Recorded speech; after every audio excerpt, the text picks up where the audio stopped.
portfolio of at least 5 lakh crores for this DFI within 3 years' time. Debt financing of InvITs and REITs by foreign portfolio investors will be enabled by making suitable amendments in the relevant legislations.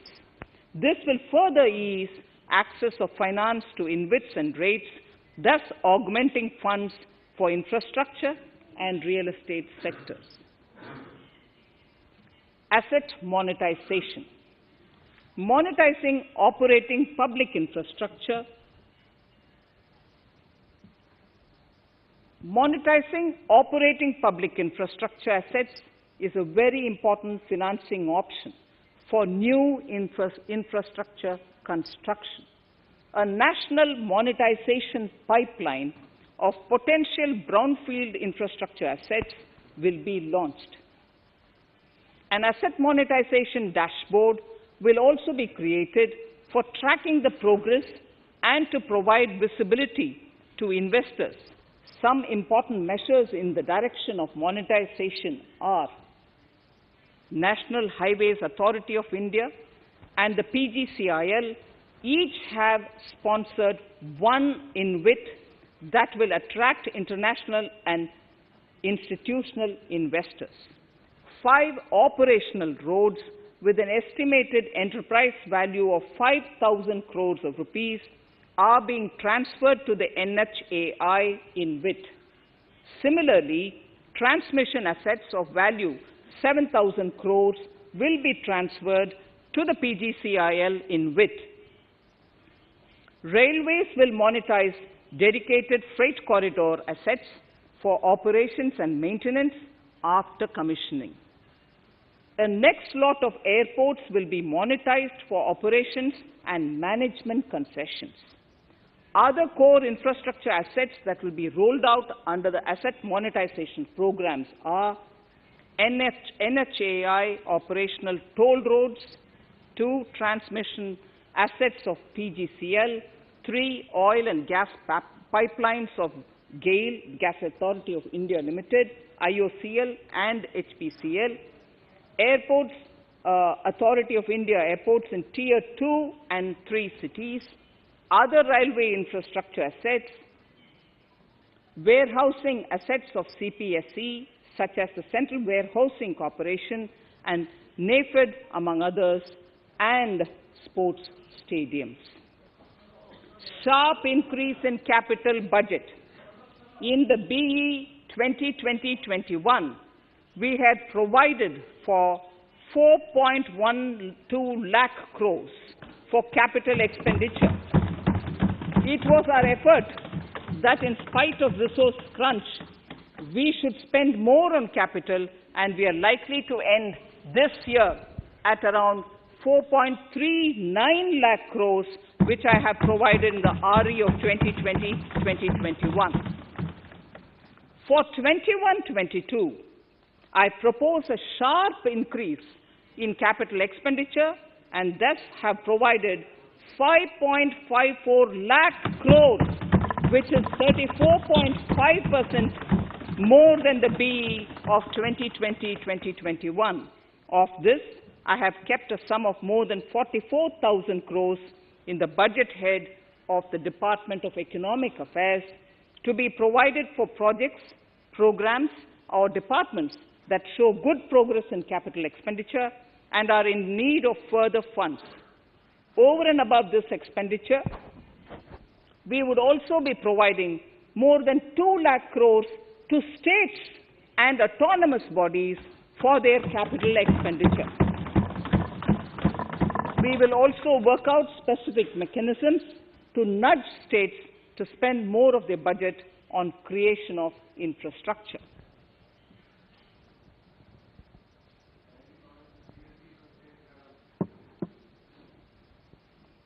Roads and highways infrastructure. More than 13,000 kilometer length of roads at a cost of 3.3 lakh crores has already been awarded under the 5.35 lakh crores Bharatmala Pariyojana project, of which 3,800 kilometers have been constructed. By March 2022, we would be awarding another 8,500 kilometers and complete an additional 11,000 kilometers of national highway corridors. To further augment road infrastructure, more economic corridors are also being planned. Some are 3,500 kilometers of national highway works in the state of Tamil Nadu at an investment of 1.03 lakh crores. These include Madurai-Kollam corridor, Chittoor-Tachur corridor, and construction will start next year. Second, 1,100 kilometers of national highway works in the state of Kerala at an investment of 65,000 crores, including 600 kilometer section of Mumbai-Kanyakumari corridor in Kerala. Third, 675 kilometers of highway works in the state of West Bengal at a cost of 25,000 crores, including upgradation of existing road Kolkata-Siliguri.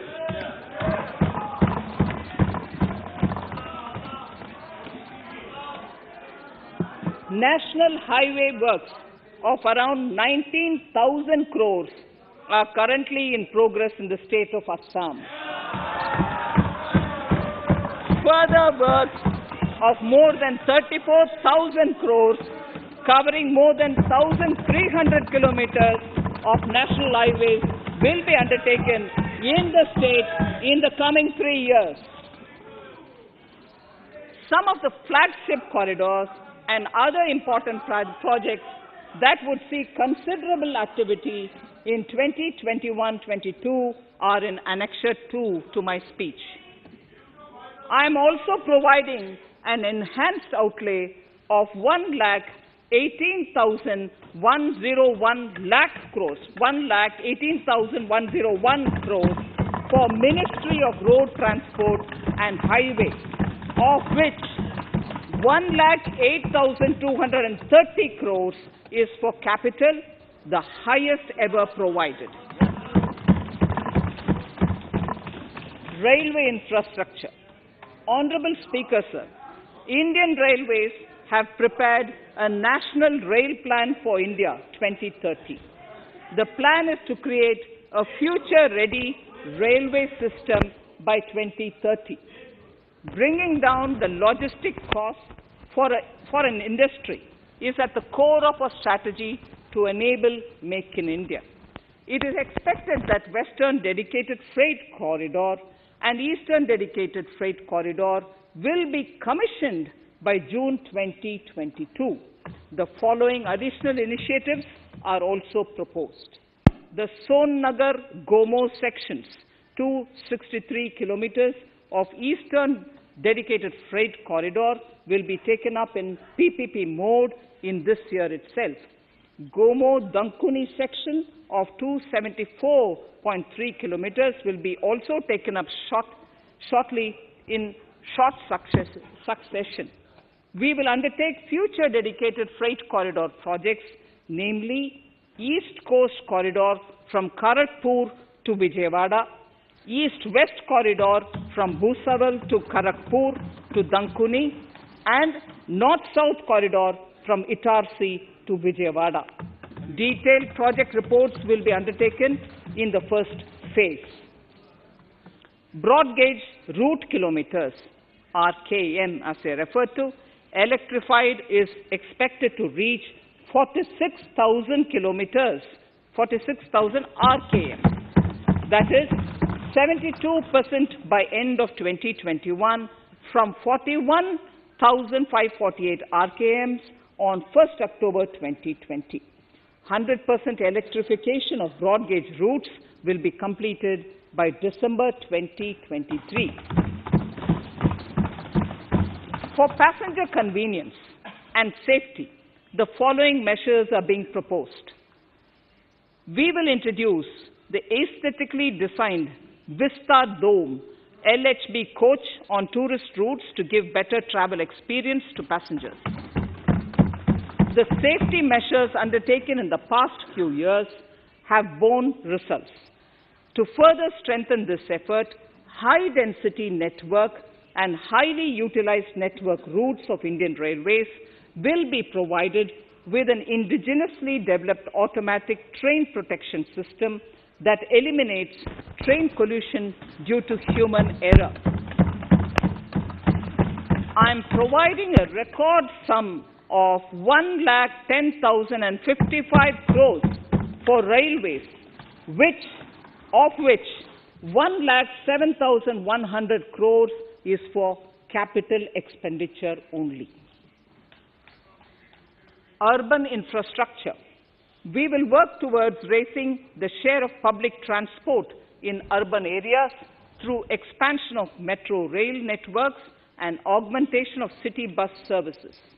A new scheme will be launched at a cost of 18,000 crores to support augmentation of public bus transport services. The scheme will facilitate deployment of innovative PPP models to enable private sector players to finance, to acquire, to operate, and to maintain over 20,000 buses. The scheme will boost the automobile sector, provide fillip to economic growth, create employment opportunities for our youth, and enhance ease of mobility for urban residents. A total of 702 kilometers of conventional metro is operational, and another 1,016 kilometers of metro and RRTS is under construction in 27 cities.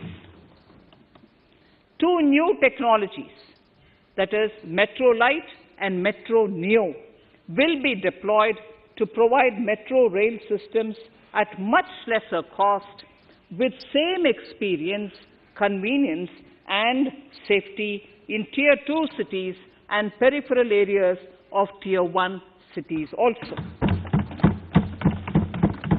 Central counterpart funding will be provided to Kochi Metro Railway Phase 2 of 11.5 kilometer at a cost of 1,957.05 crores.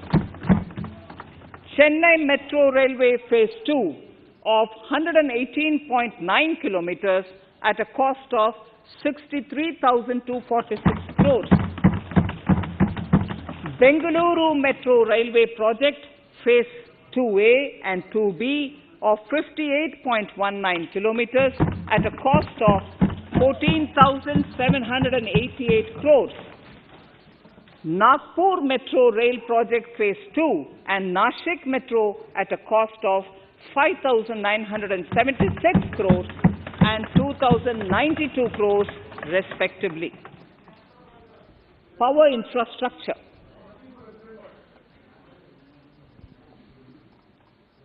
The past 6 years have seen a number of reforms and achievements in power sector. We have added 139 gigawatts of installed capacity, connected an additional 2.8 crore households, and added 1.41 lakh circuit kilometers of transmission lines.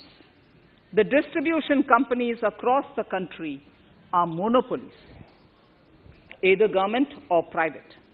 There is a need to provide choice to the consumers by promoting competition. A framework will be put in place to give consumers alternatives to choose from among more than one distribution companies. I read that sentence again. A framework will be put in place to give consumers alternatives to choose from among more than one distribution company.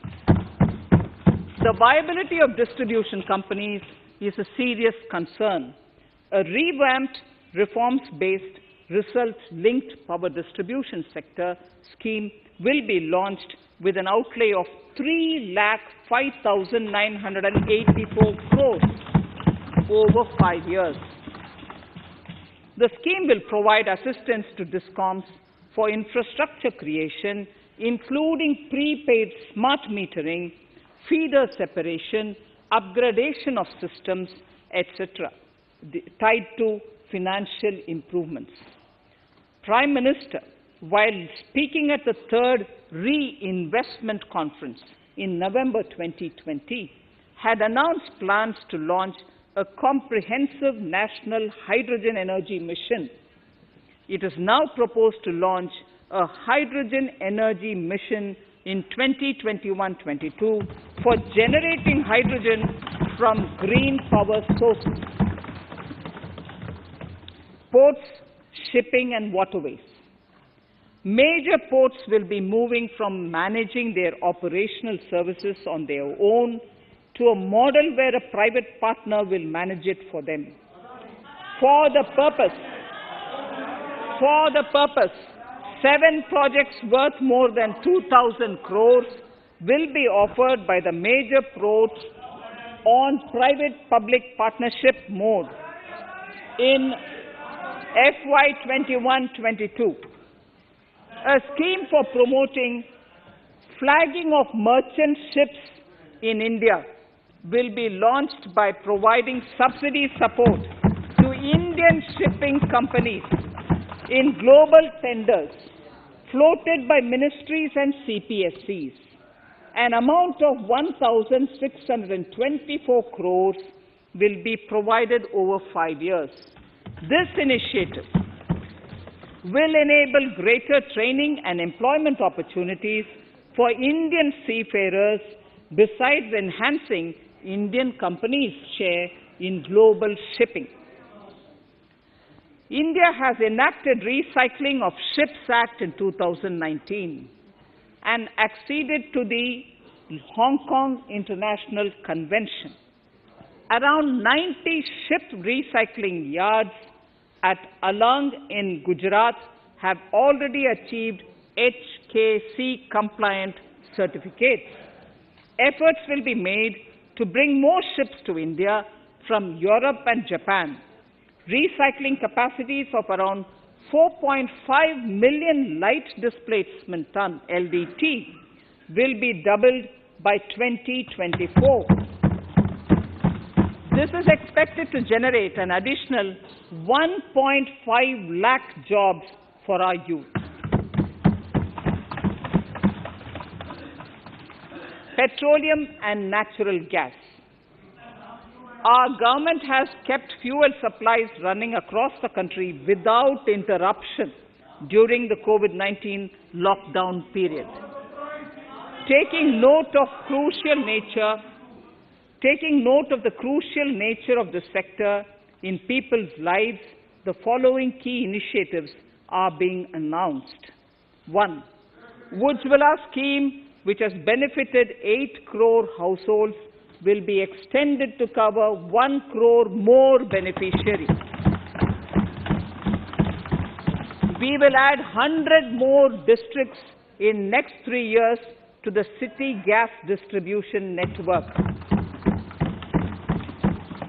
A gas pipeline project will be taken up in the Union Territory of Jammu and Kashmir. An independent gas transport system operator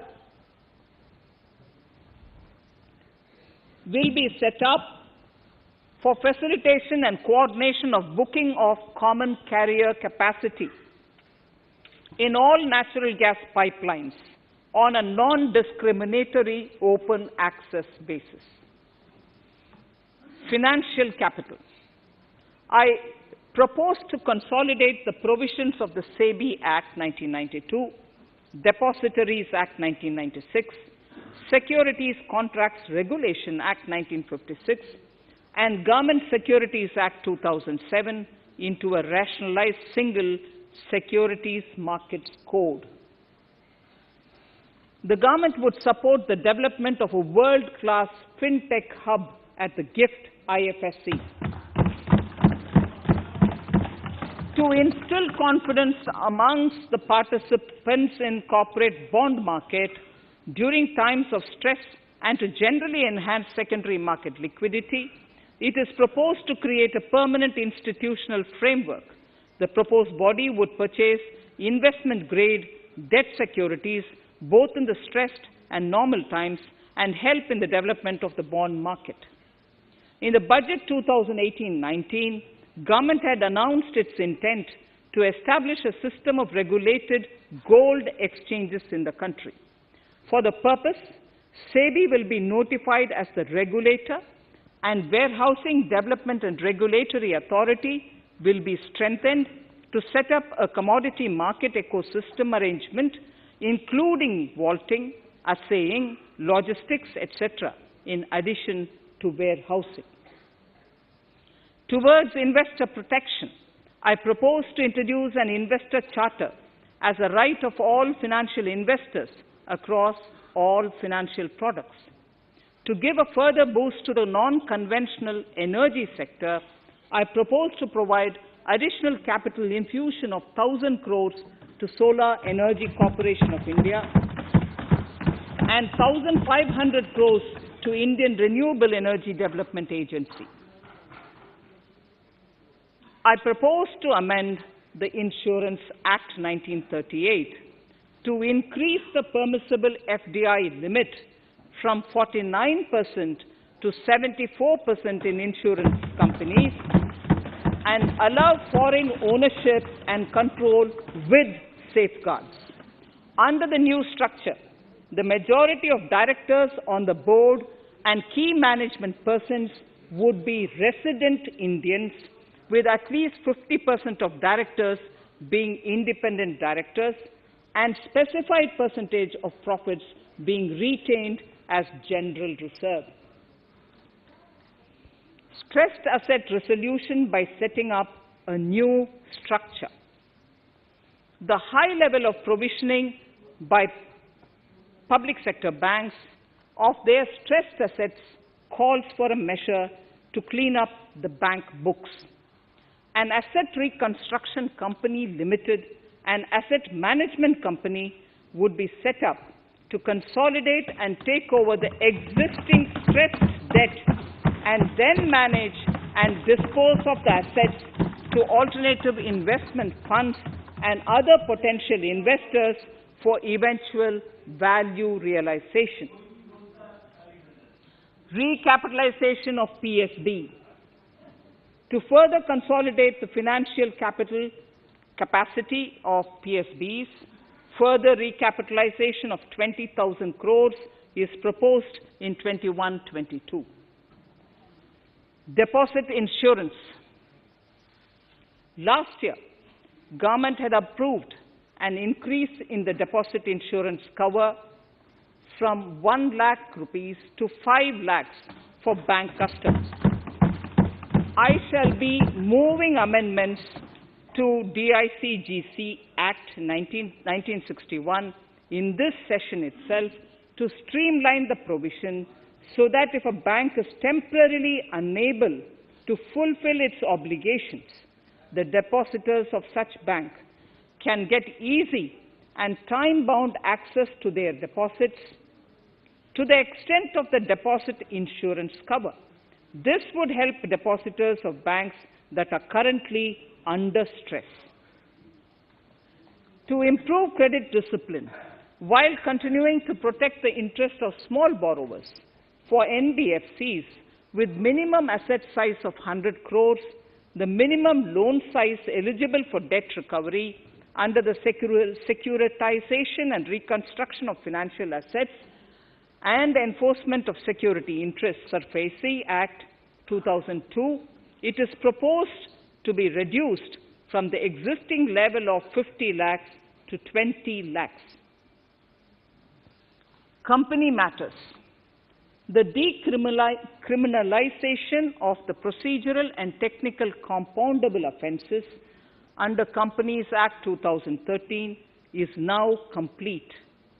I now propose to take up decriminalization of the Limited Liability Partnerships Act 2008. Honorable Speaker, I propose to revise the definition under the Companies Act 2013 for small companies by increasing the threshold for paid-up capital from not exceeding 50 lakh to not exceeding 2 crores and turnover from not exceeding 2 crores to not exceeding 20 crores. This will benefit more than 2 lakh companies in easing their compliance requirements. As a further measure which directly benefits startups and innovators, I propose to incentivize the incorporation of one-person companies by allowing one-person companies to grow without any restriction on paid-up capital and turnover, allowing their conversion into any other type of company at any time, reducing the residency limit for an Indian citizen to set up an one-person company from 182 days to 120 days, and allow also non-resident Indians to incorporate OPCs in India. This will be a big boost for startups. To ensure faster resolution of cases, the NCLT framework will be strengthened, e-court system shall be implemented, and alternate methods of debt resolution and special framework for MSMEs shall be introduced. During the coming fiscal, we will be launching data analytics, artificial intelligence, machine learning driven MCA 2.1 version to MCA 21 version 3.0. MCA 21 version 3.0. This version 3.0 will have additional modules for e-scrutiny, e-adjudication, e-consultation, and compliance management. Disinvestment and strategic sale. In spite of COVID-19, we have kept working towards strategic disinvestment. A number of transactions, namely BPCL, Air India, Shipping Corporation of India, Container Corporation of India, IDBI Bank, Bharat Earth Movers Limited, Pavan Hans, Neelachal Ispat Nigam Limited, among others, would be completed in 21-22. Other than IDBI Bank, we propose to take up the 2 public sector banks and 1 general insurance company in the year 21-22. This would require legislative amendments, and I propose to introduce the amendments in this session itself. In 21-22, we would also bring the IPO of LIC, for which I am bringing the requisite amendments in this session itself. In the Atmanirbhar package, I had announced that we will come out with a policy of strategic disinvestment of public sector enterprises. I'm happy to inform the House that the government has the government has approved the said policy. The policy provides a clear roadmap for disinvestment in all non-strategic and strategic sectors. We have kept 4 areas that are strategic, where bare minimum CPSEs will be maintained and rest privatized. In the remaining sectors of all CPSEs will be privatized. The main highlights of the policy are mentioned in Annexure 3. To fast forward the disinvestment policy, I'm asking NITI to work out on the next list of centre public sector companies that would be taken up for strategic disinvestment.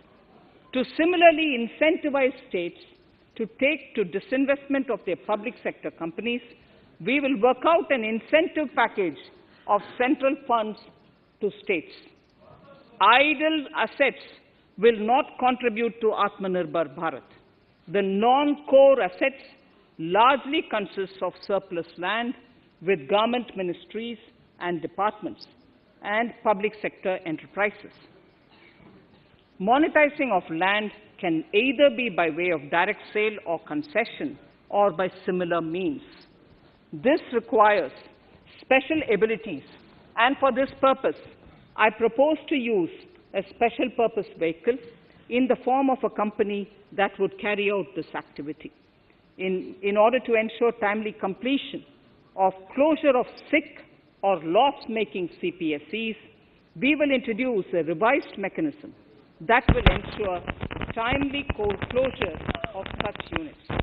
I have estimated 1,75,000 crores as receipts from disinvestment in BE 21-22.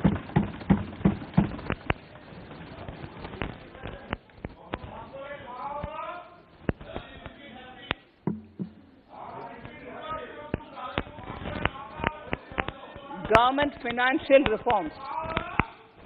Under the Treasury single account, the TSA system, autonomous bodies directly draw funds from the government's account at the time of actual expenditure, saving interest costs. We will extend the TSA system for universal application from 21-22. On the recommendation of the 15th Finance Commission, we have undertaken a detailed exercise to rationalize and bring down the number of centrally sponsored schemes. This will enable consolidation of outlays for better impact. The government is committed to the development of multi-state cooperatives and will provide all support to them.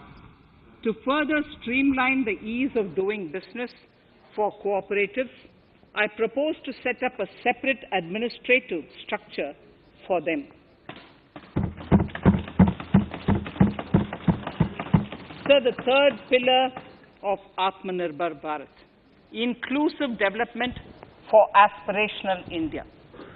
Honorable Speaker, sir, under this pillar, I will cover agriculture and allied sectors, farmers' welfare and rural India, migrant workers and labor, and financial inclusion. Agriculture. Our government is committed to the welfare of farmers. The MSP regime has undergone a sea change to assure price that is at least 1.5 times the cost of production across all commodities.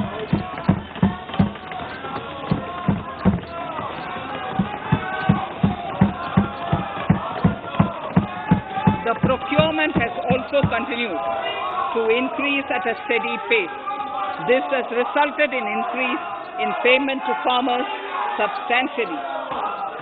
In case of wheat, a total amount paid to farmers in 2013-14. Honorable Speaker, sir, the data that I give now is important for all honorable members to kindly hear. In case of wheat, the total amount paid to farmers in 2013-14 was 33,874 crores. In 2019-20, it was 62,802 crores. And even better, Honorable Speaker, in 2020-2021, this amount paid to farmers was 75,060 crores.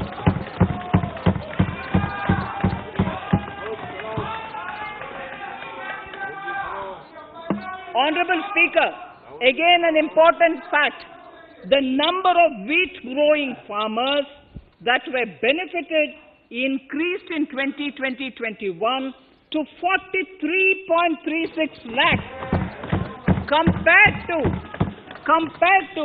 35.57 lakhs in 2019-20. That much of an increase within 1 year. For paddy, again an important data. For paddy, the amount paid in 2013-14 was 63,928 crores.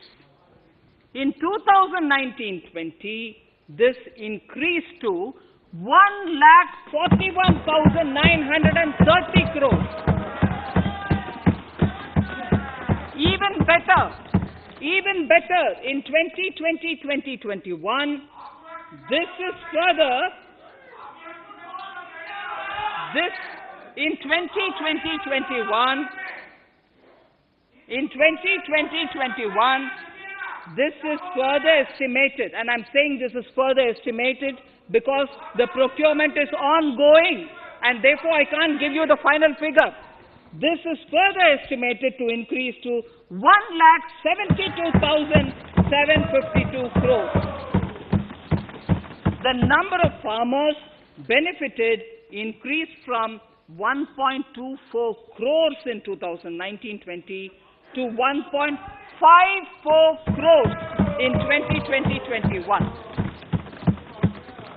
In the same way, Honorable Speaker, sir, in the case of pulses, the amount paid in 2013-14 was 236 crores. In 2019-20, this was increased to 8,285 crores. Now in 2021, it is at 10,530 crores.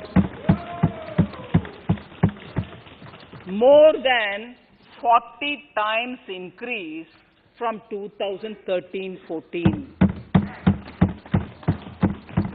The receipts to cotton farmers have seen a stupendous increase from 90 crores in 2013-14 to 25,974 crores I'm giving you data as of 27th January 2021. This is bound to increase.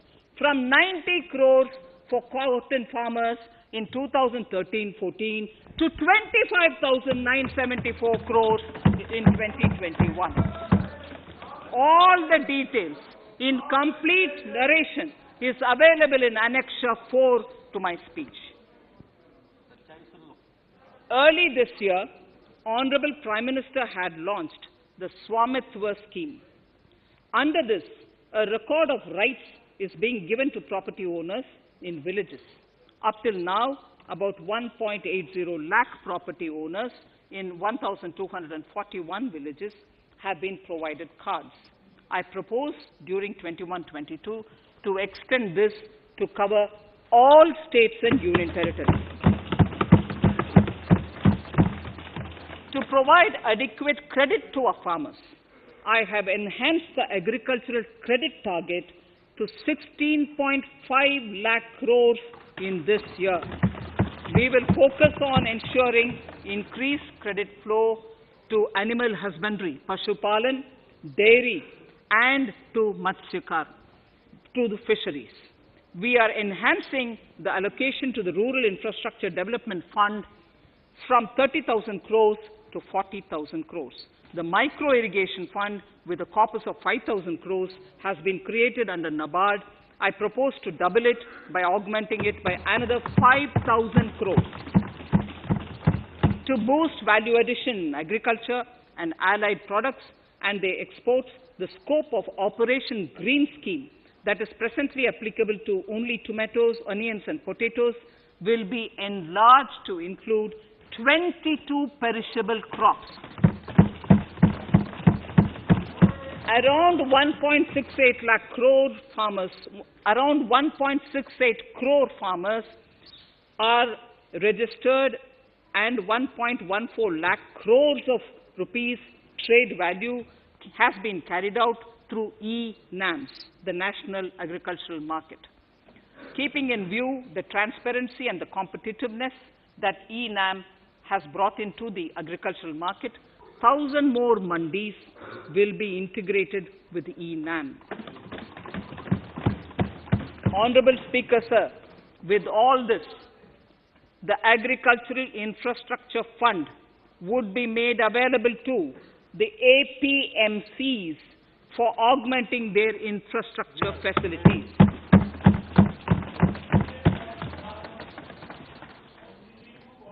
Fisheries. I'm proposing substantial investments in the development of modern fishing harbors and fish landing centers. To start with, 5 major fishing harbors, Kochi, Chennai, Visakhapatnam, Paradip, and Petua Ghat, will be developed as hubs for economic activity. We will also develop inland fishing harbors and fish landing centers along the banks of rivers and waterways. Seaweed farming is an emerging sector with potential to transform the lives of coastal communities. It will provide large-scale employment and additional incomes.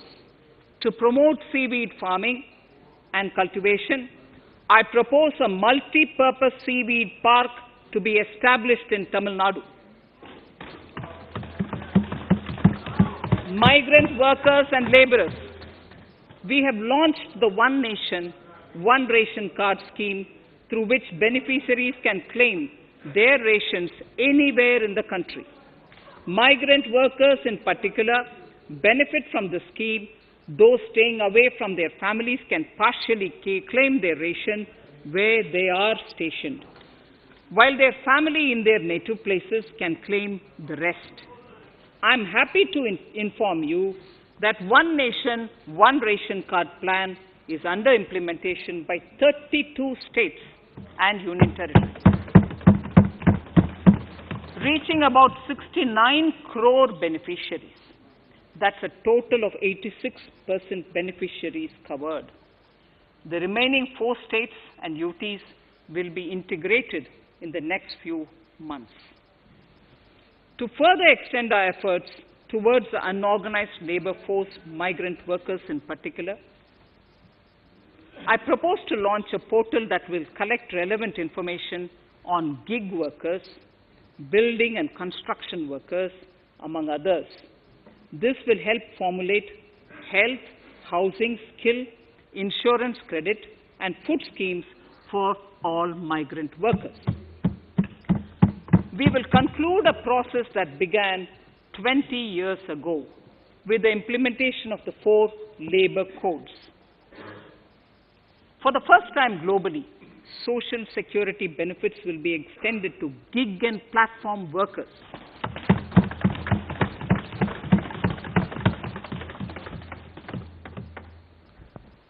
Minimum wages will apply to all categories of workers, and they will all be covered by the Employees State Insurance Corporation. Women will be allowed to work in all categories and also in the night shifts with adequate protection. At the same time, compliance burden on employers will be reduced with a single registration and licensing and online returns. Financial inclusion. To further facilitate credit flow under the scheme of Stand Up India for the scheduled castes and scheduled tribes and also women, I propose to reduce the margin money requirement from 25% to 15% only, and to also include loans for activities in allied sectors, in allied activities in agriculture. We have taken a number of steps to support the MSME sector. In this budget, I have provided 15,700 crores to this sector, more than double of the last year's BE. Honorable Speaker, sir, I now go to the 4th pillar, reinvigorating human capital. The national education policy announced recently has had good reception. In school education, more than 15,000 schools will be qualitatively strengthened to include all components of the national education policy. They shall emerge as exemplar schools in their regions, hand-holding and mentoring other schools to achieve the ideals of policy. 100 new Sainik schools will be set up in partnership with NGOs, private schools, and states. Higher education. In Budget 2019-20, I had mentioned about the setting up of a higher education commission in India. We would be introducing the legislation this year to implement the same. It will be an umbrella body having 4 separate vehicles for standard setting, accreditation, regulation, and funding. Many of our cities have various institutions, universities, and colleges supported by the Government of India. Hyderabad, for example, has about 40 major institutions. In 9 such cities, we will create a formal umbrella structure so that these institutions can have better synergy while also retaining their internal autonomy. A glue grant will be set aside for this purpose. For accessible higher education in Ladakh, I propose to set up a central university in Leh.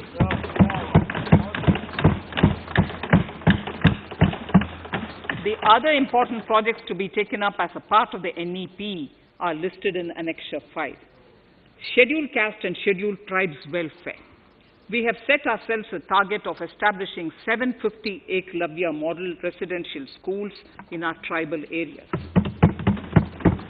I propose to increase the unit cost of each such school from 20 crores, which is what it is now, to 38 crores, and for hilly and difficult areas to 48 crores. This would help creating robust infrastructure facilities for our tribal students. We have revamped the post-metric scholarship scheme for the welfare of scheduled caste students. I have also enhanced the central assistance in this regard. We are allotting 35,219 crores for 6 years till 25-26 to benefit 4 crores scheduled caste students. Skilling.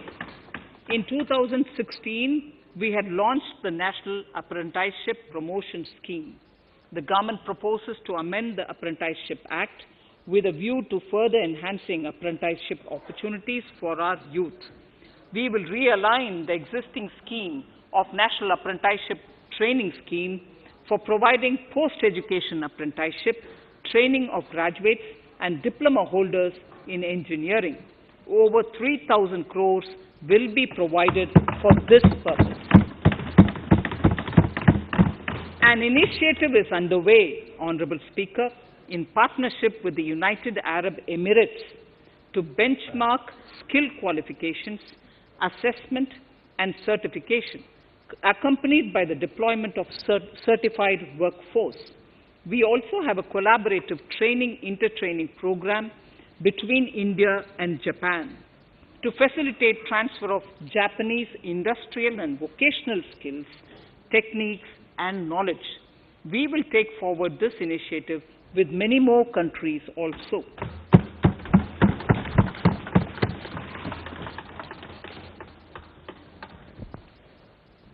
Innovation and R&D.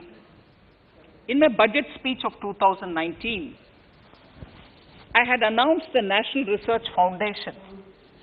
We have now worked out the modalities, and the NRF outlay will be of 50,000 crores over 5 years. It will ensure that the overall research ecosystem in the country is strengthened with focus on identified national priority thrust areas. There has been a manifold increase in digital payments in the recent past. To give a further boost to digital transactions, I earmarked 1,500 crores for a proposed scheme that will provide financial incentive to promote digital mode of payment.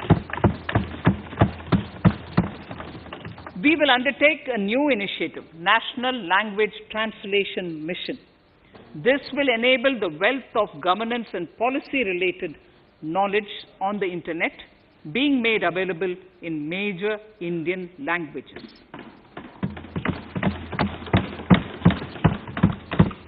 The new Space India Limited, a PSU, under the Department of Space, will execute the PSLV CS-51 launch, carrying the Amazonia satellite from Brazil, along with a few smaller Indian satellites. As part of the Gaganyaan mission activities, 4 Indian astronauts are being trained on generic spaceflight aspects in Russia. The first unmanned launch is slated for December 2021. Our oceans are a storehouse of living and non-living resources. To better understand this realm, we will launch a deep ocean mission with a budget outlay of more than 4,000 crores over 5 years. This mission will cover deep ocean survey exploration and projects for the conservation of deep sea biodiversity. I come to the sixth pillar, Honorable Speaker, minimum government, maximum governance. Honorable Speaker, sir, this is the last of the 6 pillars. This will outline plans for reforms in one of our core principles of minimum government, maximum governance. We have taken a number of steps to bring reforms in tribunals in the last few years for speedy delivery of justice. Continuing with the reforms process, I now propose to take further measures to rationalize the functioning of tribunals. We have introduced the National Commission for Allied Healthcare Professionals Bill in Parliament. National Commission for Allied Healthcare Professionals Bill in the Parliament, with a view to ensure transparent and efficient regulation of 56 allied healthcare professionals. Additionally, to bring about transparency, efficiency, and governance reforms in the nursing profession, the National Nursing and Midwifery Commission Bill will be introduced by the government for passing. To have ease of doing business for those who deal with government or CPSEs and carry out contracts, I propose to set up a conciliation mechanism and mandate its use for quick resolution of contractual disputes. This will instill confidence in private investors and contractors. Honorable Speaker, sir, the forthcoming census could be the first digital census in the history of India.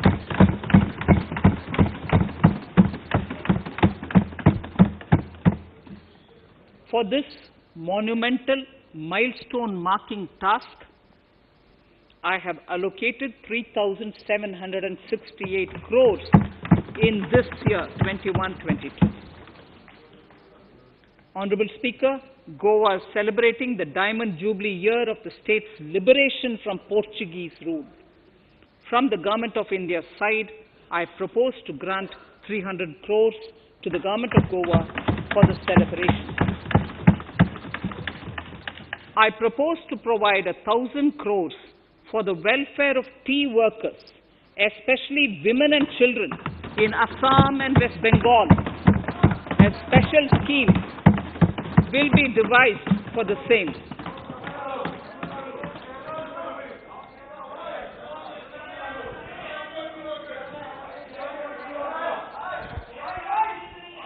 Fiscal position. Fiscal position. In these last few paragraphs of part A of my speech, I draw the attention of this august House to the fact that at the beginning of the current financial year, the pandemic's impact on the economy resulted in a weak revenue inflow.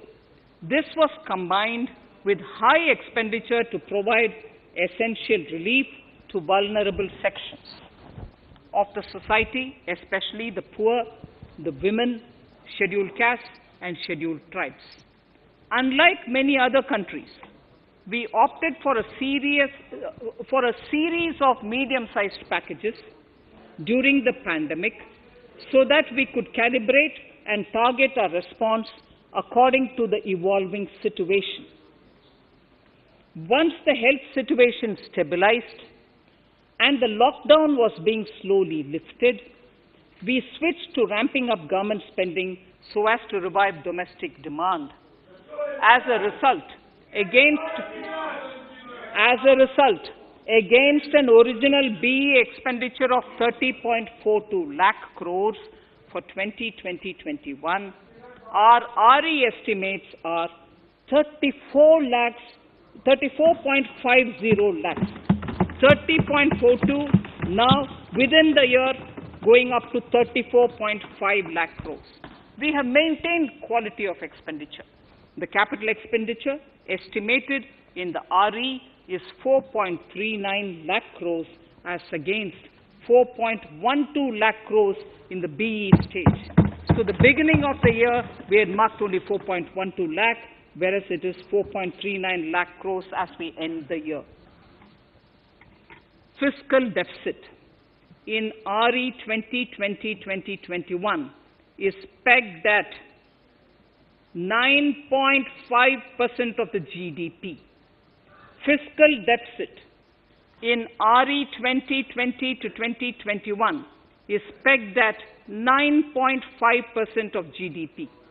We have funded this through government borrowings, multilateral borrowings, small saving funds, and short-term borrowings.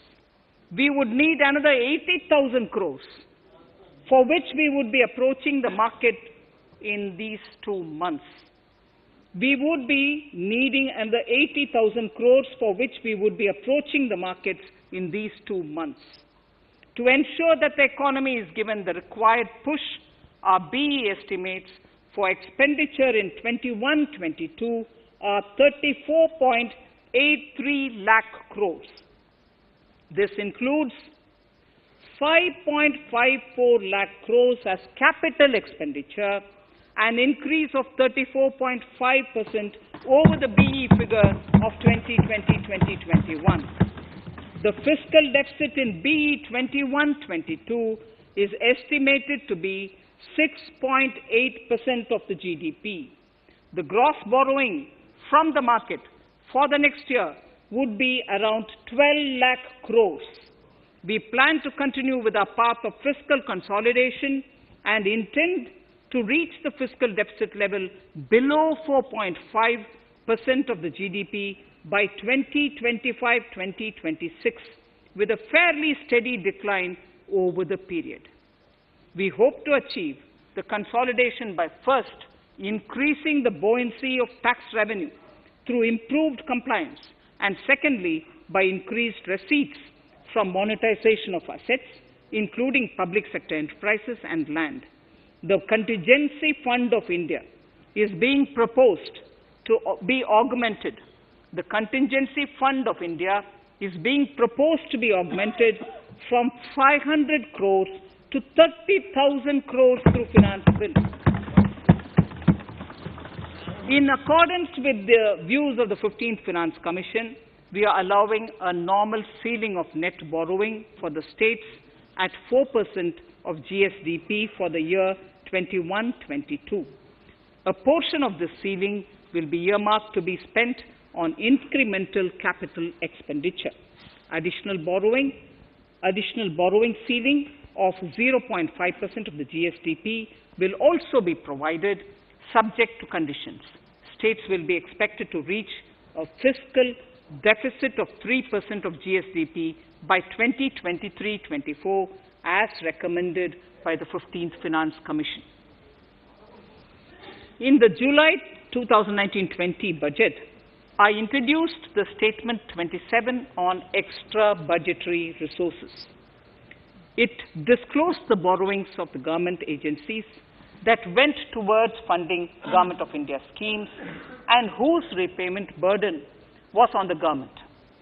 In my 2020-21 budget, I enhanced the scope and coverage of that statement by including the loans provided by government to the FCI, the Food Corporation of India. Taking a step further in this direction, I propose to discontinue the NSSF loan to FCI for food subsidy, and accordingly, budget provisions have been made in RE 2020-21 and in the BE 2021-22. The extra budgetary resource details are at Annexure 6.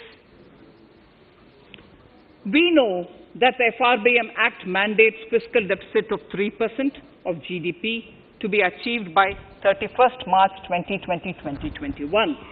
The effect of this year's unforeseen and unprecedented circumstances has necessitated the submission of a deviation statement under Sections 4 of Subclause 5 and Section 7, Subclause 3b of the FRBM Act, which I am laying on the table of the House as part of the FRBM documents. Towards achieving central government fiscal deficit along the broad path that I have already indicated, I will be introducing an amendment to the FRBM Act. Honorable Speaker, on the 9th of December 2020, the 15th Finance Commission submitted its final report covering the period 2021 to 2026 to the Rashtrapati Ji. The government has laid the Commission's report along with the explanatory memorandum in the Parliament, retaining the vertical shares of the states at 41%. We recognize our commitment to fiscal federalism and propose, therefore, to adhere to this recommendation. Jammu and Kashmir in the 14th Finance Commission was entitled to get devolution being a state. Now the funds of the UTs of Jammu Kashmir and Ladakh would be provided by the centre. I have also provided on the Commission's recommendation 1,18,452 crores as revenue deficit grant to 17 states in 21-22 as against 74,340 crores to 14 states in 2020-21. Honorable Speaker, I would now move to Part B of my speech.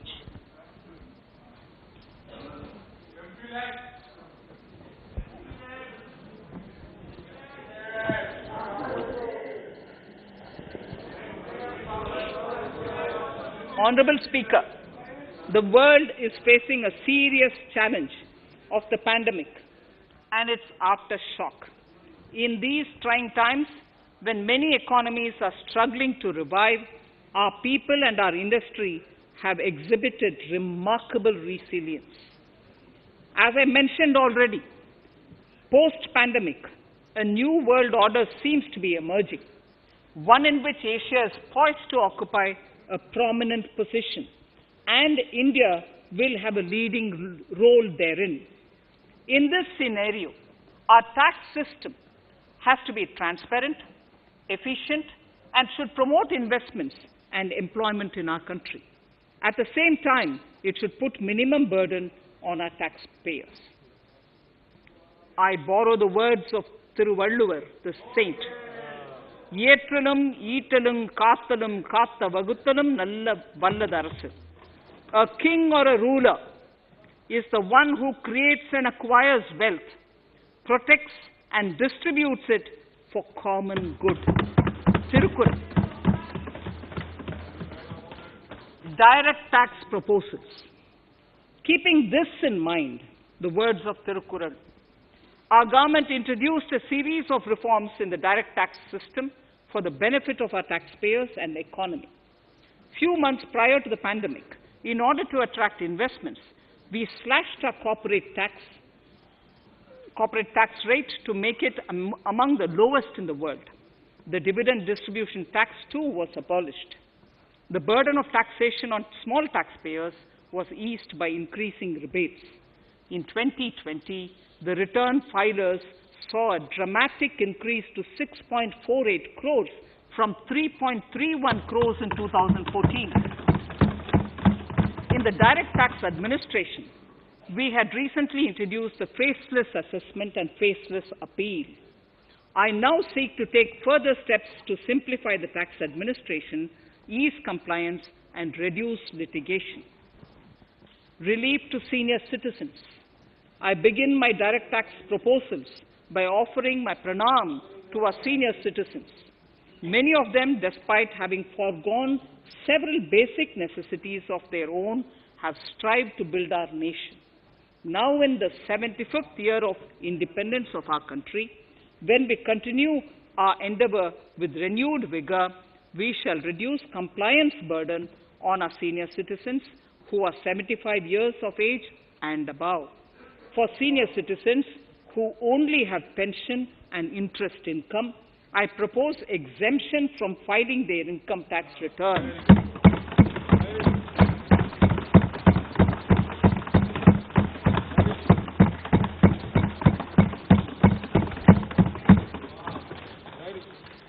The paying bank will deduct the necessary tax on their income. Reduction in time for income tax proceedings. This is a very key announcement, if you ask me. Honourable Speaker, presently an assessment can be reopened up to 6 years and in serious tax fraud cases for up to 10 years. As a result, taxpayers have to remain under uncertainty for a very long time. I therefore propose to reduce this time limit for reopening of assessments to 3 years from the present 6 years.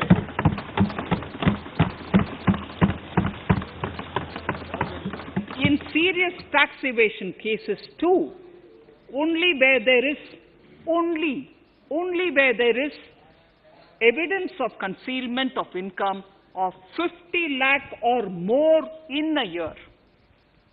In serious tax evasion cases too, only where there is evidence of concealment of income of 50 lakh or more in a year can the assessment be reopened up to 10 years. Even this reopening can be done only after the approval of the Principal Chief Commissioner, the highest level of Income Tax Department. Setting up the Dispute Resolution Committee. Honourable Speaker, it has been the resolve of this government to reduce litigation which mars the present taxation system. The government came out with the Direct Taxation Vivad Se Vishwas scheme to give taxpayers an opportunity to settle long-pending disputes and be relieved to further strain on their time and resources. The response from taxpayers has been the best ever, as over 110,000 taxpayers have already opted to settle tax disputes of over 85,000 crores under the scheme. To further reduce litigation for small taxpayers, I propose to constitute a dispute resolution committee for them, which will be faceless to ensure efficiency, transparency and accountability. Anyone with a taxable income up to 50 lakh and disputed income up to 10 lakh shall be eligible to approach the committee. Faceless IT-AT. For ease of compliance and to reduce discretion, we are committed to make the taxation processes faceless. The government has already introduced faceless assessment and appeal this year. The next level of income tax appeal is the Income Tax Appellate Tribunal. I now propose to make this tribunal faceless. We shall establish a national faceless Income Tax Appellate Tribunal Centre. All communication between the tribunal and the appellant shall be electronic. Where personal hearing is needed, it shall be done through video conferencing. Relaxations to NRI. When non-resident Indians return to India, they have issues with respect to their accrued incomes in their foreign retirement accounts. This is usually due to mismatch in taxation period. They also face difficulties in getting credit for Indian taxes in foreign jurisdictions. I propose to notify rules for removing their hardship of double taxation. Exemption from audit. Currently, if your turnover exceeds 1 crore, you have to get your accounts audited. In February 2020 budget, I had increased the limit for tax audit to 5 crores for those who carry out 95% of their transactions digitally. To further incentivize digital transactions and to reduce compliance burden, I propose to increase this limit for tax audit for such persons from 5 crores to 10 crores. Relief for dividend. In the previous budget, I had abolished the dividend distribution tax in order to incentivize investment. Dividend was made taxable in the hands of shareholders. Now, in order to provide ease of compliance, I propose to make dividend payment to rate and InvIT exempt from TDS. Further, as the amount of dividend income cannot be estimated correctly by the shareholders for paying advance tax, I propose to provide that advance tax liability on dividend income shall arise only after the declaration or payment of dividend. Also, for the foreign portfolio investors, I propose to enable deduction of tax on dividend income at lower treaty rate. Attracting foreign investment into infrastructure sector. In the last budget, for attracting foreign investment in the infrastructure sector, we had granted 100% tax exemption, subject to certain conditions, to foreign sovereign wealth funds and pension funds on their income from investment in Indian infrastructure. We have noticed that few of such funds are facing difficulties in meeting some of the conditions. In order to ensure that a large number of funds invest in India, I propose to relax some of these conditions relating to prohibition on private funding, restriction on commercial activities, and direct investment in infrastructure. In order to allow funding of infrastructure by issue of zero-coupon bonds, I propose to make notified infrastructure debt funds eligible to raise funds by issuing tax-efficient zero-coupon bonds. Affordable housing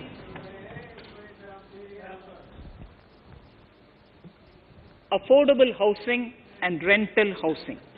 This government sees housing for all and affordable housing as priority areas. In July 2019 budget, I provided an additional deduction of interest amounting to 1.5 lakh for loan taken to purchase an affordable house. I propose to extend the eligibility of this condition by 1 more year to 31st March 2022. The additional deduction of 1.5 lakh shall therefore be available for loans taken up to 31st March 2022 for the purchase of affordable houses. Further, to keep up the supply of affordable houses, I propose that the affordable housing projects can avail a tax holiday for 1 more year till 31st March 2022. These are available now for projects also. We are committed to promote supply of affordable rental housing for migrant workers. For this, I propose to allow tax exemption for notified affordable rental housing projects. Tax incentives to IFSC. As I mentioned in Part A of this speech, the government is committed to making the International Financial Services Center in GIFT City a global financial hub.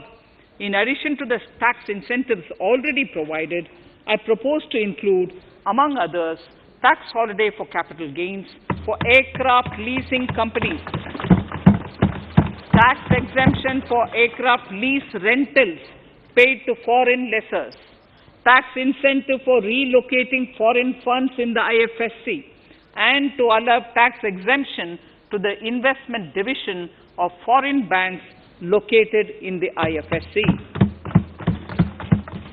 Pre-filling of returns. Honorable Speaker, in order to ease compliance for the taxpayer, details of salary income, tax payments, TDS, etc., already come pre-filled in income tax returns. To further ease filing of returns, details of capital gains from listed securities, dividend income, and interest from banks, post office, etc., will also be now pre-filled.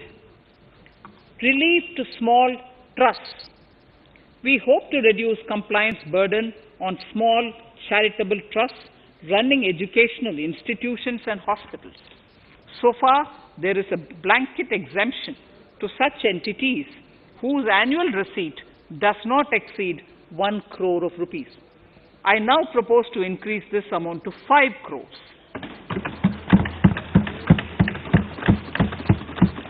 Labor welfare. We have noticed that some employers deduct the contribution of employees toward provident funds, superannuation funds, and other social security funds, but do not deposit these contributions within the specified time. For these employees, this means a loss of interest or income. In cases where an employer later becomes financially unviable, non-deposit results in a permanent loss for the employees. In order to ensure that employees' contributions are deposited on time, I reiterate that the late deposit of employees' contribution by the employer will not be allowed as deduction to the employer.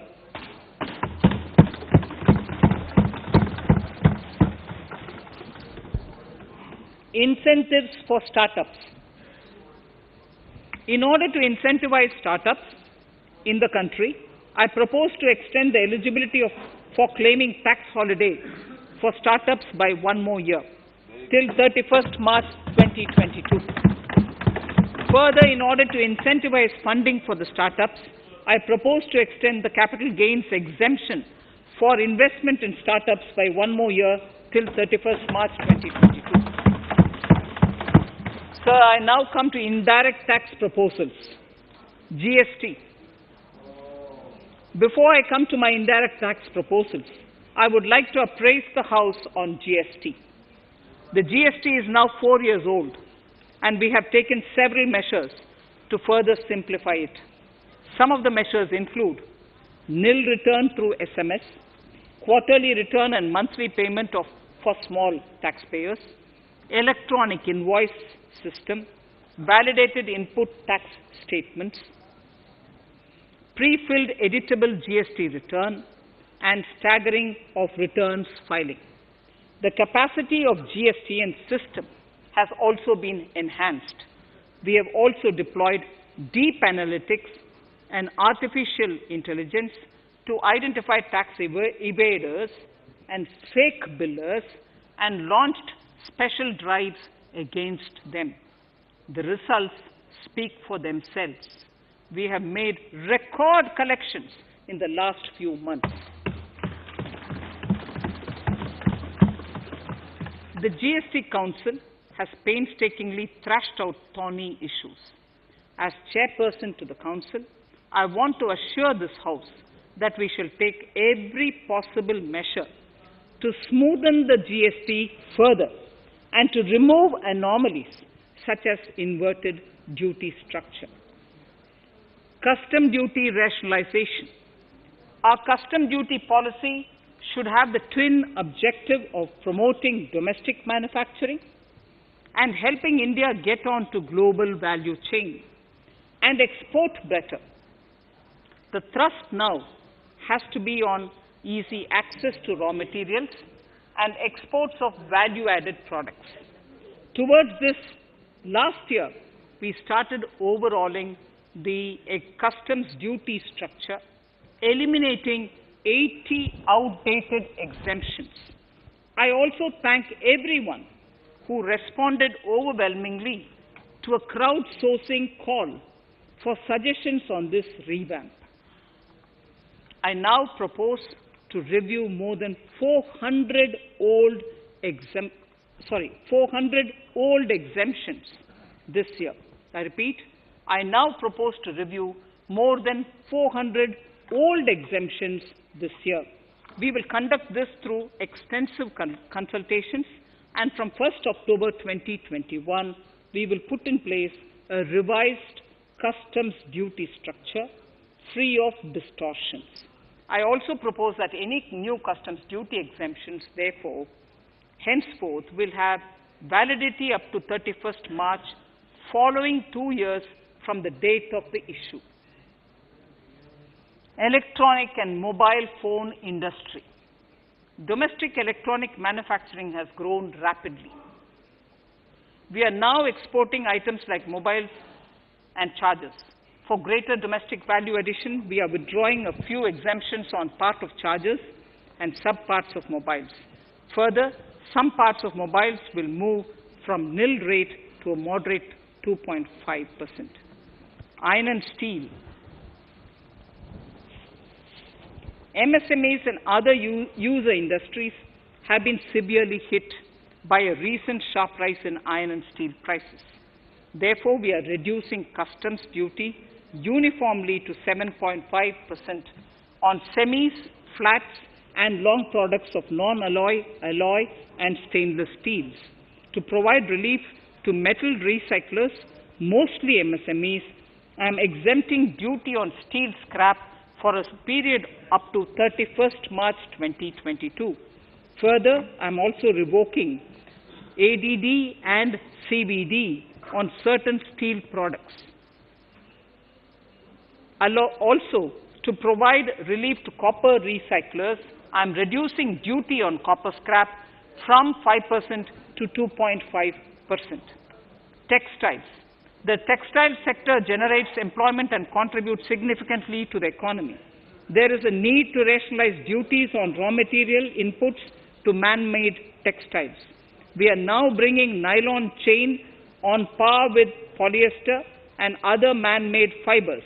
We are uniformly reducing the BCD rates on caprolactam, nylon chips, nylon fiber, and yarn to 5%. This will help the textile industry, MSMEs, and also overall exports. Chemicals. We have calibrated customs duty rates on chemicals to encourage domestic value addition and to remove inversions. Apart from other items, we are reducing customs duty on naphtha to 2.5% to correct inversion. Gold and silver presently attract a basic customs duty of 12.5%. Since the duty was raised from 10% in July 19, prices of precious metals have risen sharply. To bring it closer to previous levels, we are rationalizing customs duty on gold and silver. Renewable energy. In Part A, we have already acknowledged that solar energy has huge promise for India. To build up domestic capacity, we will notify a phased manufacturing plan for solar cells and solar panels. At present, to encourage domestic production, we are raising duty on solar inverters from 5% to 20% and on solar lanterns from 5% to 15%. Capital equipment and auto parts. There is immense potential in manufacturing heavy capital equipment domestically. We will comprehensively review the rate structure in due course. However, we are revising duty rates on certain items immediately. We propose to withdraw exemptions on tunnel boring machine. It will attract a customs duty of 7.5% and its parts a duty of 2.5%. We are raising customs duty on certain auto parts to 15% to bring them on par with general rate on auto parts. MSME products. We are proposing certain changes to benefit MSMEs. We are increasing duty from 10 to 15% on steel screws and plastic builder wares. On prawn feed, we increase it from 5 to 15%. We are rationalizing exemption on import of duty-free items as an incentive to exporters of garments, leather, and handicraft items. Almost all of these items are made domestically by our MSMEs. We are withdrawing exemption on imports of certain kinds of leathers as they are domestically produced in good quantity and quality, mostly by MSMEs. We are also raising customs duty on finished synthetic gemstones to encourage domestic processing. Agriculture products to benefit farmers. We are raising customs duty on cotton from nil to 10%, on raw silk and silk yarn from 10 to 15%. We are also withdrawing end-use-based concession on denatured ethyl alcohol. Currently, rates are being uniformly calibrated to 15% on items like maize, bran, rice bran, oil cake, and animal feed additives. There is an immediate need to improve agricultural infrastructure so that we produce more, while also conserving and processing agricultural output efficiently. This will ensure enhanced remuneration for our farmers. To earmark resources for this purpose, I propose an agricultural infrastructure and development cess on a small number of items. However, while applying this cess, we have taken care not to put additional burden on consumers on most items. Rationalization of procedures and easing of compliance. For their judicious application, we propose certain changes in the provisioning related to ADD, anti-dumping duty, and CVD, countervailing duty levies. To complete customs investigation, we are prescribing definite timelines. In 2020, we rolled out the Turant Customs Initiative, which brought in faceless, paperless, and contactless customs measures. With effect from September 2020, we have implemented a new procedure for administration of rules of origin. This has helped in putting a check on misuse of FTAs. The specific details of direct and indirect tax changes proposed are listed in the annexure to my speech. Honorable Speaker, sir, with these words, I commend the budget to this august House. Thank you.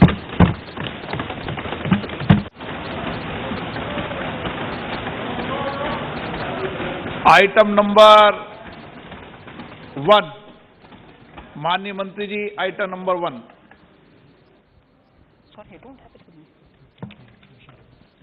Sir, I wish to place on table the 15th Finance Commission report.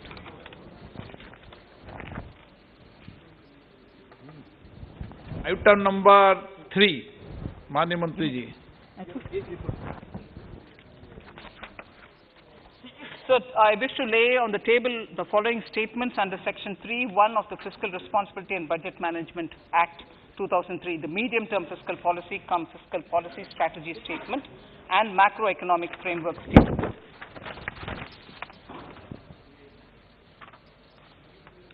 Item number 4. So, I wish to seek your permission to move for leave to introduce the Finance Bill 2021.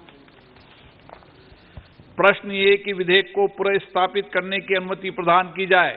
जो सदस्य इसके पक्ष में हाँ कहें, जो सदस्य इसके विरोध में ना कहें। मेरे विचार में निर्णय हाँ वालों के पक्ष में हुआ, हाँ वालों के पक्ष हुआ। माननीय मंत्री जी विधेयक को पुनर्स्थापित करें।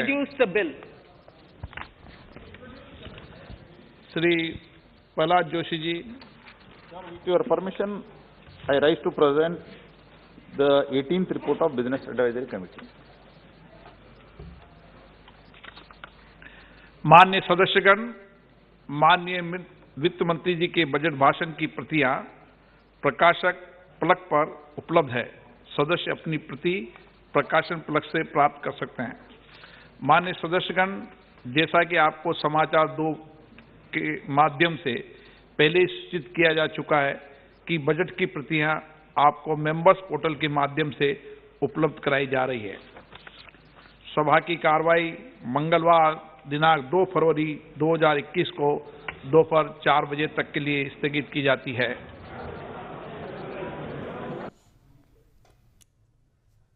तो इस वक्त आप देख रहे थे सीधा प्रसारण, और संसद में लोकसभा में वित्त मंत्री निर्मला सीतारमण ने अपना तीसरा बजट रखा।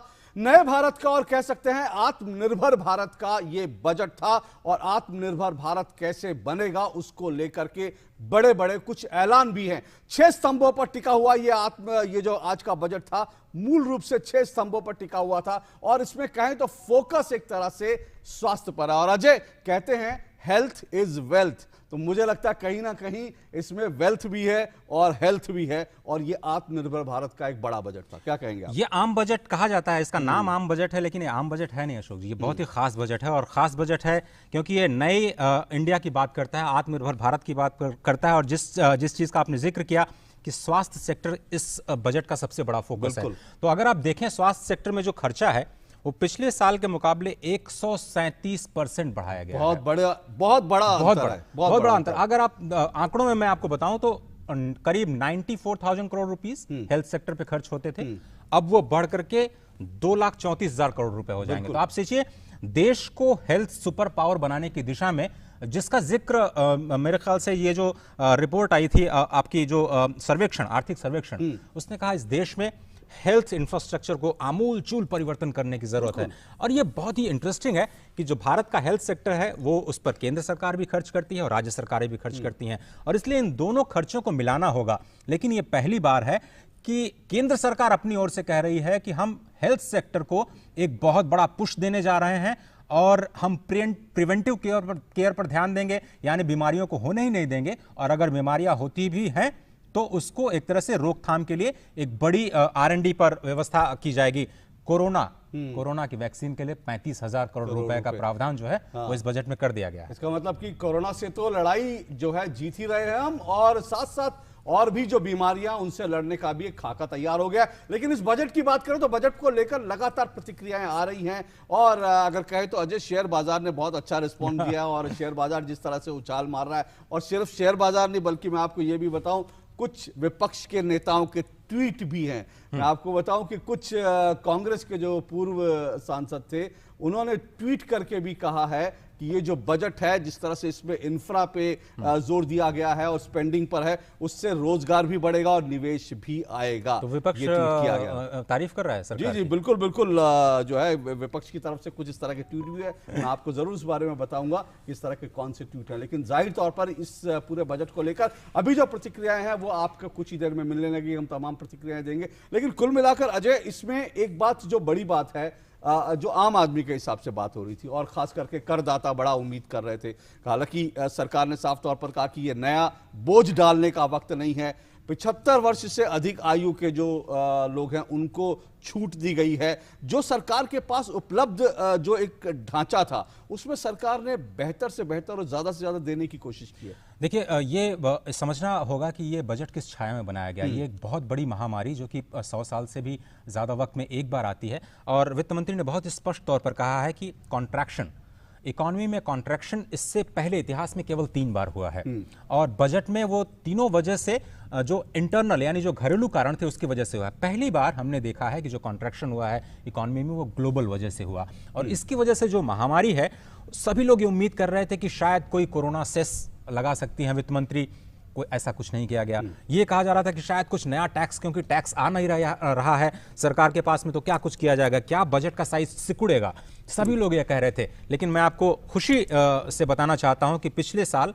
जो करीब 30 लाख करोड़ का बजट था, इस साल 34,83,000 करोड़ रुपए का बजट है, तो उसमें भी बढ़ोतरी की गई है। और एक बड़ी बात कि जो कैपिटल एक्सपेंडिचर है, जो खर्च किया जाता है, नए खर्च होते हैं जिसको आप कैपिटल एक्सपेंडिचर कहते हैं, उसमें भी भारी बढ़ोतरी की गई है। यानी सरकार अब रोजगार के सृजन के लिए और इंफ्रास्ट्रक्चर को बढ़ावा देने के लिए जो फोकस करने जा रही है उसमें ज्यादा पैसे खर्च किया जाएंगे। इसको आप क्वालिटी इंपैक्ट करते हैं। तो आइए डालते हैं एक नजर, क्या कुछ है बड़ी बातें इस बजट की, और इस बजट की बड़ी जो बातें आई उस पर नजर डाल लेते हैं। तो चलिए अगले 5 साल में 1,41,678 करोड़ रुपए के साथ शहरी स्वच्छ भारत मिशन के दूसरे चरण का क्रियान्वयन होगा। ये देखिए 2,23,846 करोड़ रुपए आवंटित, इसलिए मैं कह रहा हूं कि ये हेल्थ बजट है। आत्मनिर्भर भारत के साथ साथ इसको आप हेल्थ बजट कह सकते हैं। कोरोना वैक्सीन के लिए 35,000 करोड़ रुपए का प्रावधान किया गया, जिसकी हम लगातार बात कर रहे थे। और देश में 7 टेक्सटाइल पार्क बनाए जाएंगे। 3 सालों में 7 मेगा टेक्सटाइल पार्क बनाए जाएंगे जिसमें नौकरियां आएंगी। सार्वजनिक बस परिवहन सेवाओं के लिए 18,000 करोड़ रुपए की लागत की एक नई योजना जो है वो तैयार की गई है। तो मेट्रो जो परिवहन व्यवस्था है उसमें सबसे ज्यादा खर्च किए जाएंगे। कई नेशनल हाईवे के प्रोजेक्ट्स हैं जिस पर फोकस किया जाना है। और आत्मनिर्भर भारत के लिए जैसा कि आपको पता है कि जो इंफ्रास्ट्रक्चर पाइपलाइन है, ये एक बड़ी बात। बीमा क्षेत्र में एफडीआई, जिसकी आप बात कर रहे थे अशोक, कि क्यों शेयर बाजार में बढ़त आ रही है, बीमा क्षेत्र में एफडीआई की सीमा 74% बढ़ी है, एक बड़ा रिफॉर्म। यानी ये जो बजट है न केवल इंक्लूसिव डेवलपमेंट की तरफ बजट है, बल्कि ये मार्केट ओरिएंटेड या फिर कहें रिफॉर्म्स का भी। एलआईसी का आईपीओ, बिल्कुल स्पष्ट तौर पर वित्त मंत्री ने घोषणा कर दी कि इस बार एलआईसी का आईपीओ आएगा।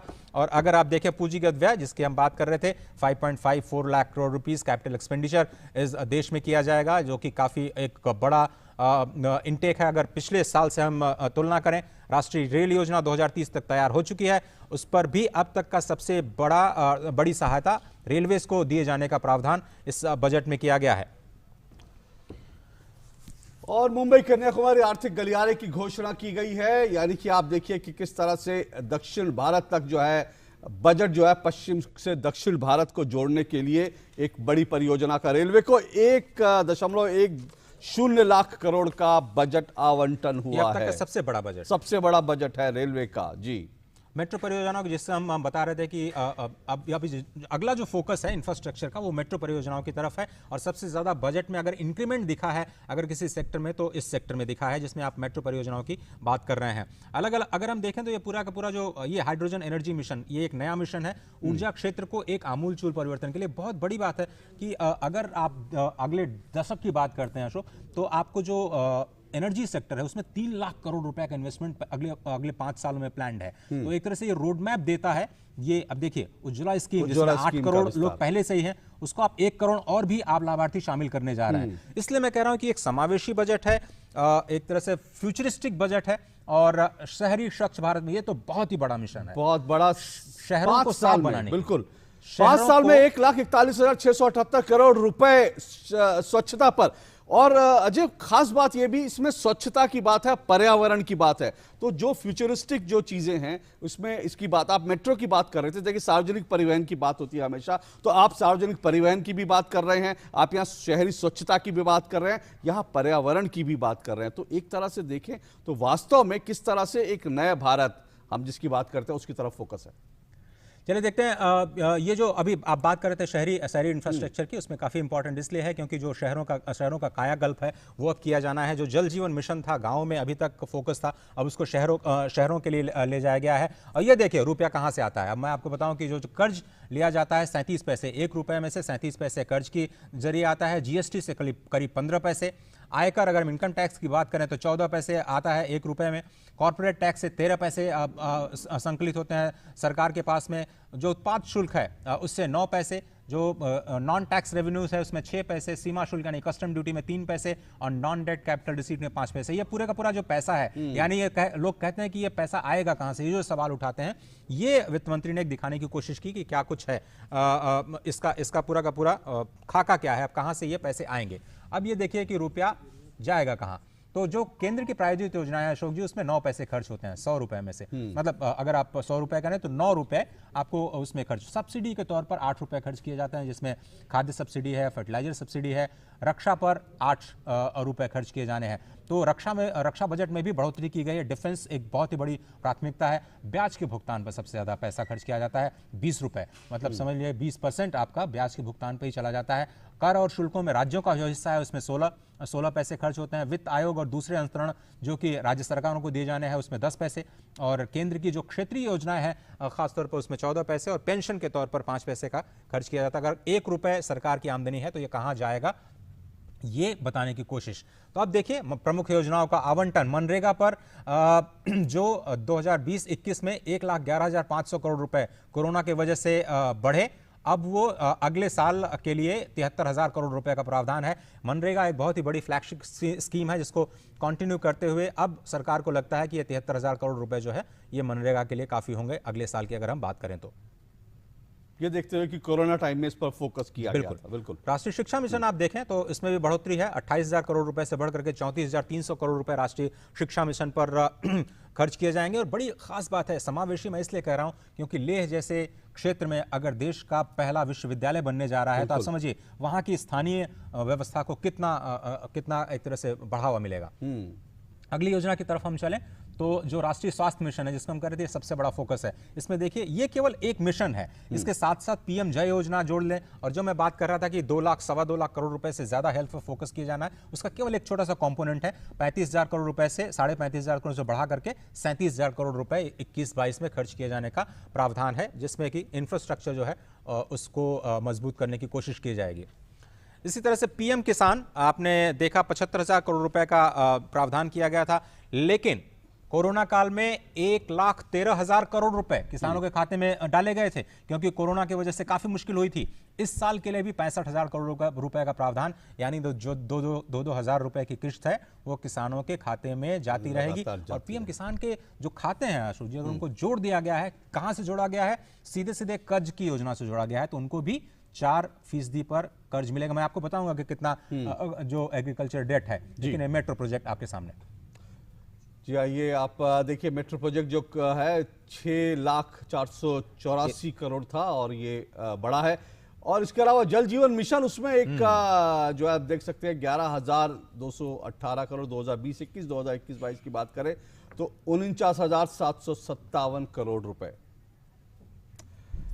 चलिए, वित्त मंत्री बजट भाषण के मद्देनजर शेयर बाजार में भी भारी सकारात्मक माहौल देखा गया, जिसकी हम चर्चा कर रहे थे। और क्या कुछ देखा है, सेंसेक्स ने 1500 से ज्यादा अंकों की जो उछाल है वो देखी, और उसकी वजह वही है कि जो हम कह रहे थे कि एफडीआई की सीमा बढ़ाई गई और जो रिफॉर्म्स का ऐलान किया गया है इस बजट में, उसका असर स्पष्ट तौर पर आपको सेंसेक्स और निफ्टी दोनों में दिखाई दिया है।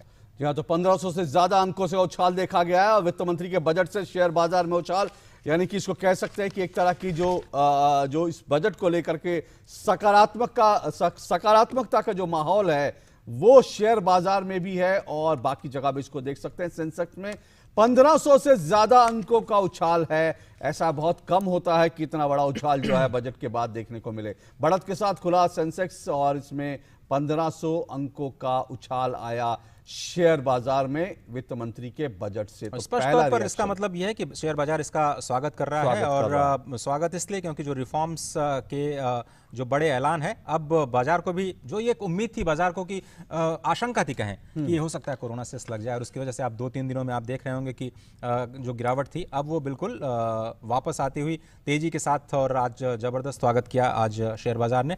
और इस वक्त देखें तो हर सेक्टर में इस वक्त आपको तेजी का माहौल दिखाई दे रहा है। और जैसा मैंने कहा था, मैंने आपको बताया था, मिलिंद देवड़ा कांग्रेस के सांसद रह चुके हैं, कांग्रेस के एक बड़े नेता हैं।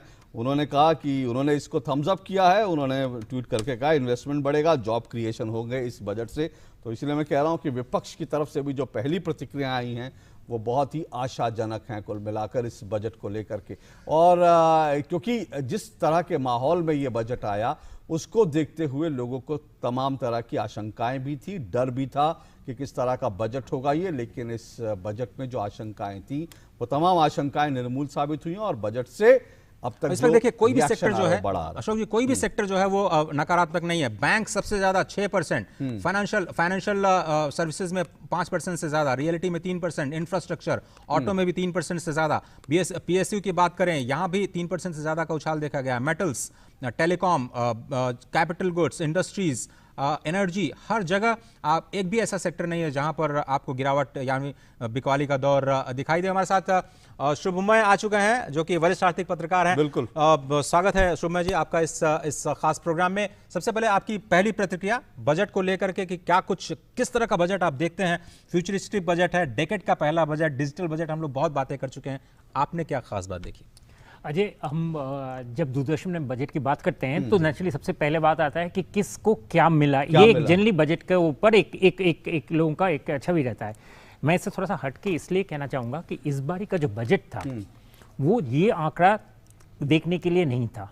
इसकी सबसे बड़ी चीज़ इस पर दो जिसे कहते हैं टू आस्क थे, टू चीज़ जो ज़रूरी थी। एक, इस माहौल में जो पिछले साल का इतना भयानक कोविड का वार रहा है उसके ऊपर चलते सरकार हेल्थ सेक्टर में किस तरह के चेंजेस लाते हैं, अपना क्या कमिटमेंट दिखाते हैं। दूसरा, कैपिटल एक्सपेंडिचर जिसकी बहुत ज़रूरत है। पूरी इंडिया में जब हम कह रहे हैं कि इन्वेस्टमेंट का माहौल गिर चुका था, उसमें कितना इजाफा करते हैं। और इन दोनों चीज़ों में आप जो मार्केट का जो रिस्पॉन्स देख रहे हैं, सरकार ये दोनों चीज़ों पे खरे उतरे हैं। क्यों जी जो वी रिकवरी की बात हो रही थी, ये बात बताया जा रहा है कि 11% IMF का प्रेडिक्शन है, कह सकते हैं कि उस दिशा में ये एक तरह से एक लॉन्चिंग पैड हो सकता है।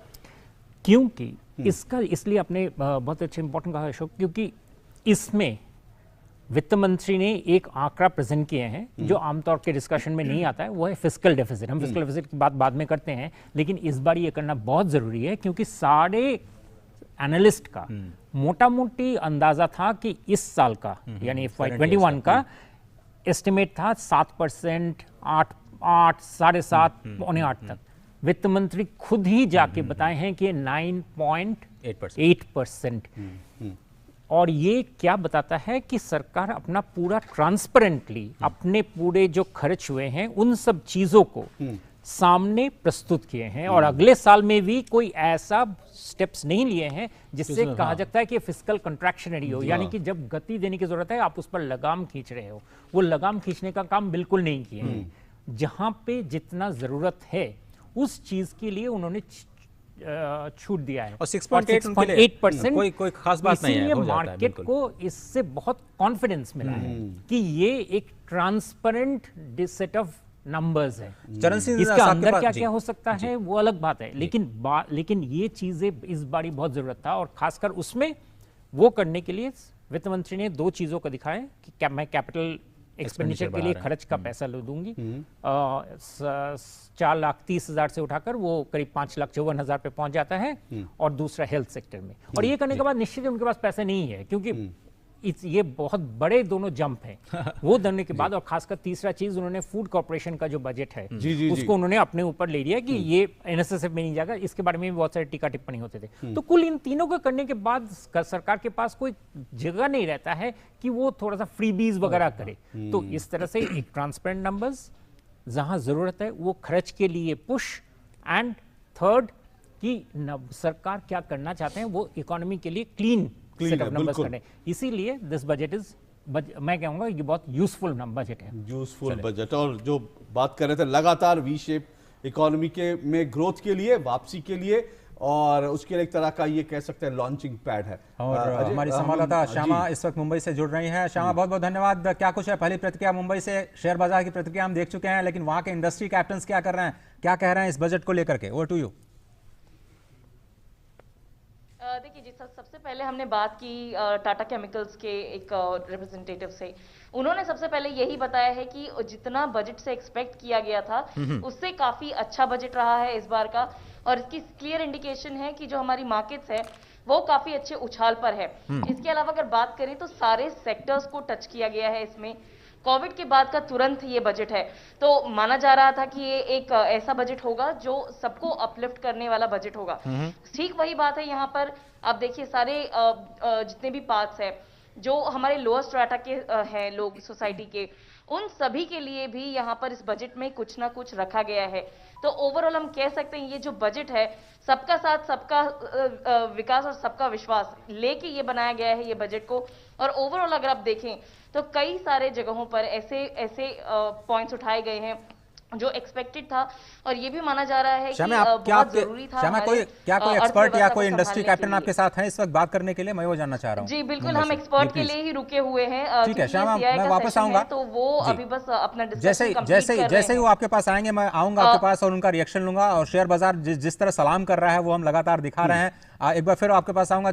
डॉक्टर चरण सिंह, मैं अब आपके पास आना चाहता हूं, क्या कुछ कहेंगे आप इस बजट को लेकर के?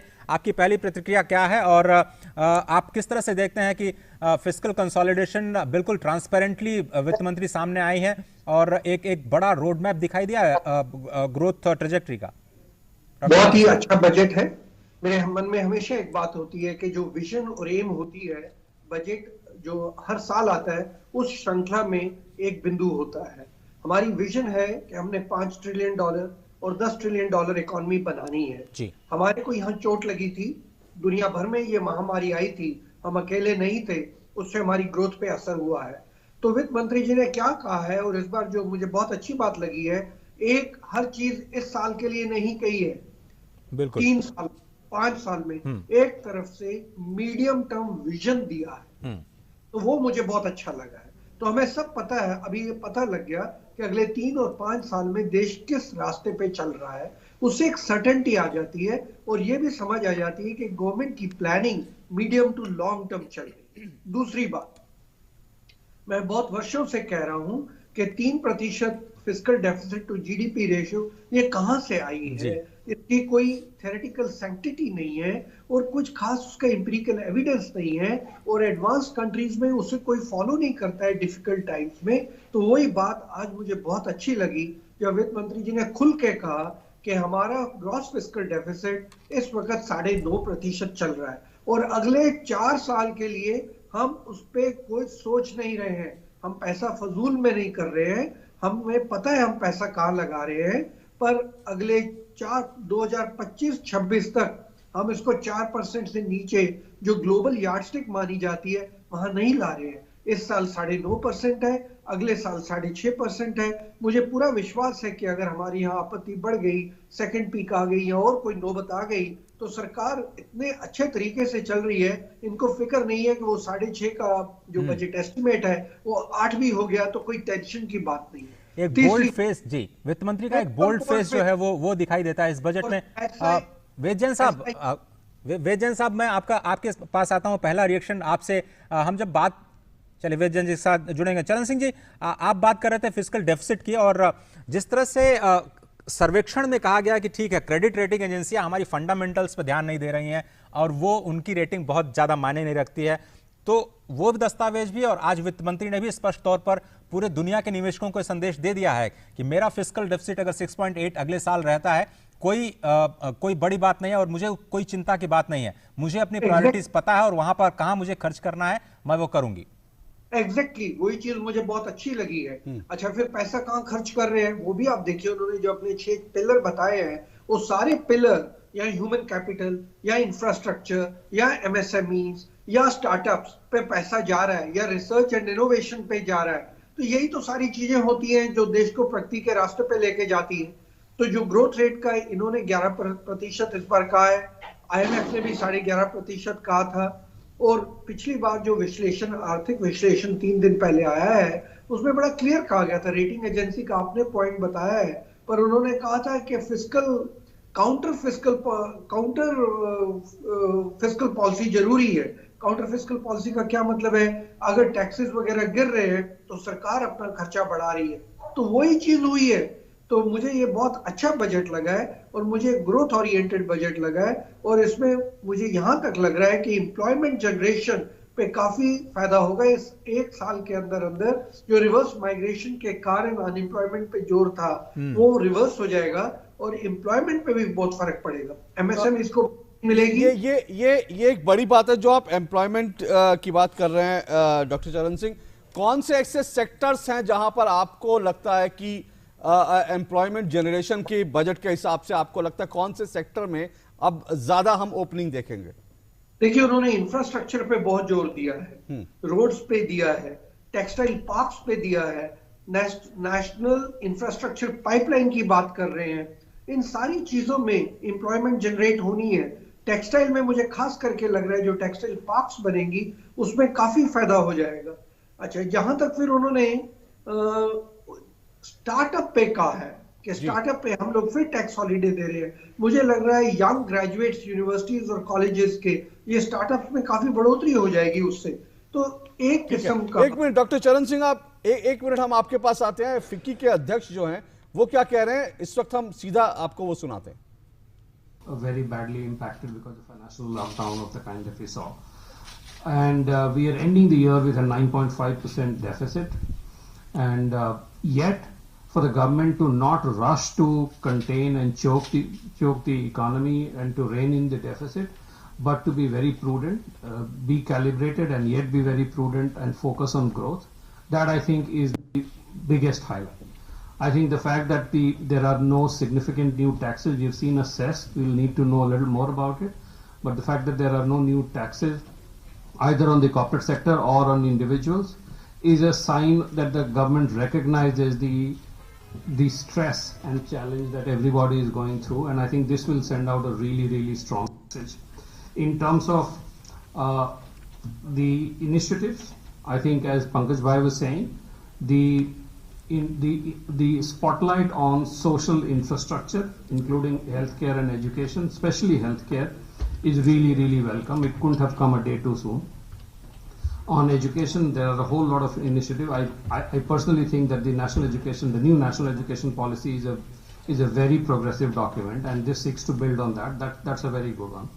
On physical and financial infrastructure, I think there are a lot of very, very high quality initiatives. All of you have talked about it. I won't go into too many details of that, but I think broadly the investments in infrastructure by and large, and also segments that will propel growth for other sectors, whether it is roads, real estate, affordable housing, and some amount of initiative in urban transport management, etc. All of those are going to be really, really significant. What I'm very excited about is the fact that the government remains very ambitious on its disinvestment agenda, and that there is a plan. As Nana was saying, that this whole creation of the SPV is probably a more structured, more disciplined and accountable way of pushing that agenda. What has come in the budget this year is also an attempt to monetize our land banks, and I think this is a really, really strong and bold step. Usually